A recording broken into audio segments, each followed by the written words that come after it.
সাগরের এক অমীমাংসিত রহস্য টাইটানিক, যাকে ঘিরে সৃষ্টি হয়েছে ইতিহাস, লেখা হয়েছে গল্প, তৈরি হয়েছে সিনেমাও। কিন্তু সাগরের গভীরে ডুবে যাওয়ার ১০০ বছর পরও টাইটানিকের ধ্বংসাবশেষ তোলা যায়নি এখনও। কি এমন অদৃশ্য শক্তি রয়েছে এর গভীরে, যাকে পরাস্ত করে তুলে আনা হচ্ছে না দানবীয় সেই জাহাজটিকে?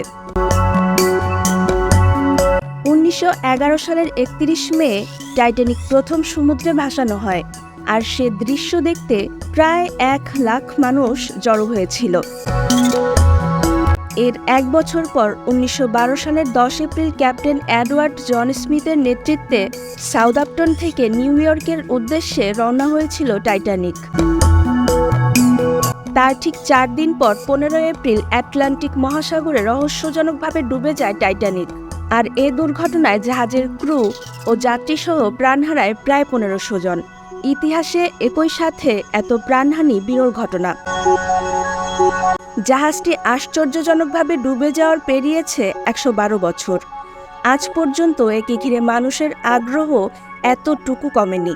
তবে প্রশ্ন থেকে যায়, টাইটানিক ডুবে যাওয়ার এত বছর পেরোলেও কেন সমুদ্র থেকে আজও তোলা যায়নি জাহাজটিকে? তবে জাহাজটি খুঁজে পাওয়ার ৩৯ বছর পার হলেও এটিকে সমুদ্র থেকে বের করে আনা সম্ভব হয়নি। টাইটানিক সমুদ্র থেকে তুলতে অনেক রকম চেষ্টা চালানো হয়।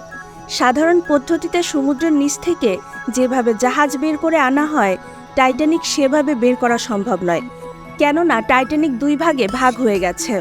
টাইটানিক বের করে আনার ক্ষেত্রে সবচেয়ে বড় সমস্যা সেটি হলো টাইটানিকের ওজন, যা প্রায় ১,৪৩,০০০ টন, যা তোলার মতো শক্তিশালী ম্যাগনেট পৃথিবীতে নেই।